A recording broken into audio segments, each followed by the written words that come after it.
Assalamualaikum warahmatullahi wabarakatuh. Selamat pagi, salam sehat untuk kita semua.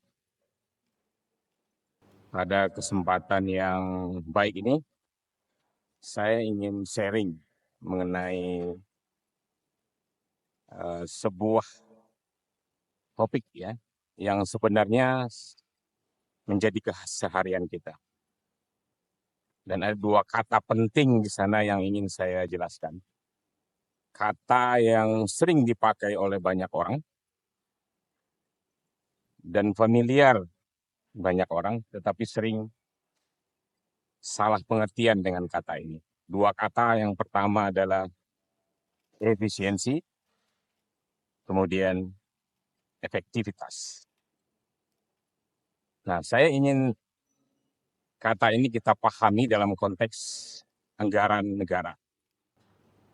Efisiensi itu membandingkan antara output dengan input, hasil dengan biaya yang dikeluarkan.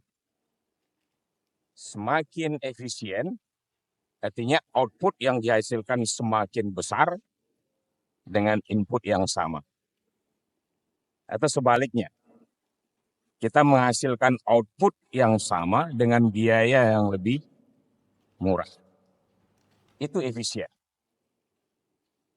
Membangun sekolah yang biasanya biayanya adalah 10 miliar, sekarang menjadi 9 miliar, maka itu efisiensi.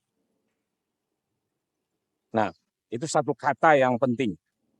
Kemudian yang kedua adalah efektif, yang juga sering kita pakai kata-kata ini, yang seringkali terjadi penyamaan pengertian antara efisien dan efektif. Efektif artinya bermanfaat, digunakan, tepat sasaran. Itu adalah efektif. Jadi kalau anggaran negara itu digunakan bermanfaat oleh masyarakat, bermanfaat untuk masyarakat, tepat sasaran, kalau ada bantuan sosial tepat sasaran, maka itu adalah efektif.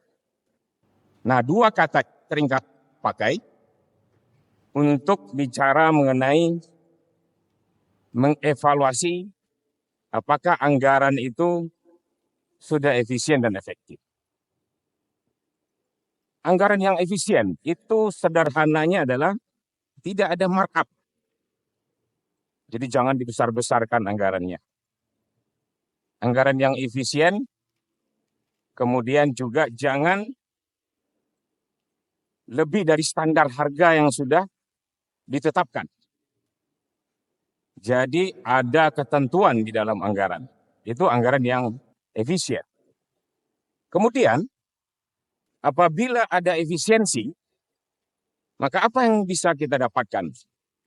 Kita bisa alihkan anggaran itu untuk hal lain yang bisa lebih penting. Jadi kalau ada anggaran untuk jalan yang bisa dihemat karena adanya tender, maka sisanya kemudian bisa dialihkan untuk pemanfaatan yang lain. Jadi efisiensi itu penting. Tetapi tidak cukup hanya efisien. Yang justru juga penting adalah efektif. Bikin jalan tetapi tidak digunakan. Bikin sekolah, gurunya belum ada. Gedung kelasnya ada, guru tidak ada. Kepala sekolah tidak ada. Tidak efektif. Bagaimana merekrut murid? Kalau tidak ada pengurus sekolahnya, tidak ada guru. Tidak terjadi proses pembelajaran. Gedung sekolah yang dibangun tidak bermanfaat, tidak efektif. Meskipun dia efisien. Nah, yang kita harapkan adalah dua-duanya terjadi. Efisien sekaligus efektif. Untuk bisa menghasilkan anggaran yang efisien dan efektif, tentu memerlukan proses yang baik. Proses perencanaan yang baik. Tapi kita sebagai masyarakat mesti juga ikut berpartisipasi mendorong agar terwujudnya anggaran yang efisien dan efektif. Proses ini berlangsung, kalau di Indonesia berlangsung di DPR, DPRD provinsi, DPRD kabupaten dan kota, bahkan di tingkat desa. Ada proses anggaran. Bahkan di kampus kita, di Universitas Andalas juga ada proses perencanaan anggaran. Anggaran yang dihasilkan yang efisien dan efektif tentu bisa meningkatkan layanan publik, tentu bisa meningkatkan kesejahteraan masyarakat.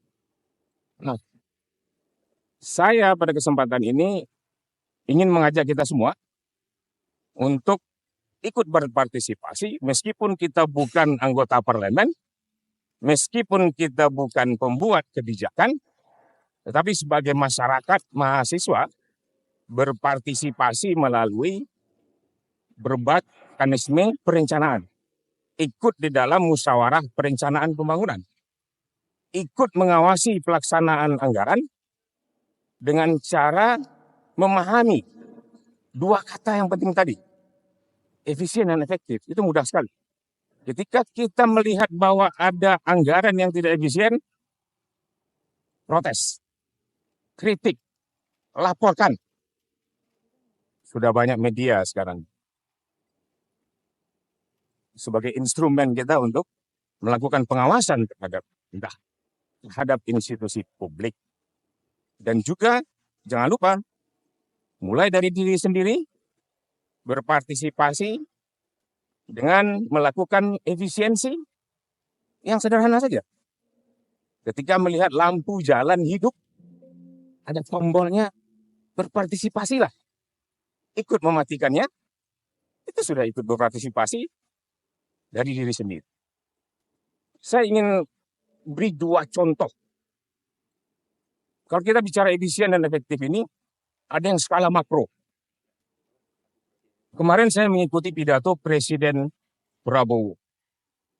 Beliau mengangkat wacana menjadikan pemilihan pilkada, kenapa tidak DPRD saja yang pilih? Kalau masyarakat yang pilih, puluhan triliun habis dalam 1-2 hari, kata beliau. Artinya apa? Kalau pilkada dipilih oleh DPRD, maka mungkin efisien. Tetapi pertanyaannya, apakah efektif? Nah, ini kita harus melihat adanya trade-off antara efisien dan efektif. Wacana ini perlu didiskusikan. Masyarakat ikut berkontribusi. Apakah ini tepat atau tidak? Ada satu lagi yang ingin saya beri contoh. Ketika saya melakukan penelitian ke Papua, itu ada bantuan operasional PAUD, pendidikan anak usia dini. Ada BOP PAUD yang dari pemerintah kepada pelaksana PAUD di desa-desa di seluruh Indonesia. Saya kebetulan penelitian di Papua. PAUD itu diberikan oleh pemerintah melalui pemerintah kabupaten dan kota kepada sekolah PAUD sebanyak 600.000 per murid. Jadi ada PAUD jauh di pelosok sana, muridnya 20, mau mendapatkan bantuan PAUD, datang ke ibu kota kabupaten, jumlah yang ingin didapatkan adalah satu semester 300.000 kali 20, 6 juta. 1 tahun 12 juta, ya kan? Lalu kemudian biaya kepala sekolahnya, bunda PAUD-nya datang ke ibu kota untuk jemput uang PAUD itu 2 juta pulang pergi. Akhirnya hanya tersisa 4 juta untuk sekolahnya. Saya usul waktu itu, kenapa tidak 1 kali saja jemput 1 tahun selesai? 12 juta biaya 2 juta, 10 juta manfaatnya lebih besar. Efisien. Tapi kemudian saya dibisiki oleh kepala dinas. Pak, kalau 1 kali dikasih, habis semua Pak. Sampai akhir tahun nggak ada operasional sekolah. Nah, itu kuncinya apa Bapak Ibu? Saya bilang bisa. Pengawasan di desanya ditingkatkan. Haruskan pengelola PAUD itu untuk buat anggaran tahunan. Setelah diambil satu kali, bagaimana manfaatnya? Pengawasan masyarakat sangat penting. Jadi, antara efisiensi dan efektivitas bisa kita integrasikan pengawasan masyarakat kuncinya. Oleh sebab itu, pada kesempatan ini, mari saya himbau kita semua ikut berpartisipasi, mengawasi pelaksanaan anggaran oleh pemerintah pusat, provinsi, kabupaten kota, dan desa untuk Indonesia lebih baik. Assalamualaikum warahmatullahi wabarakatuh.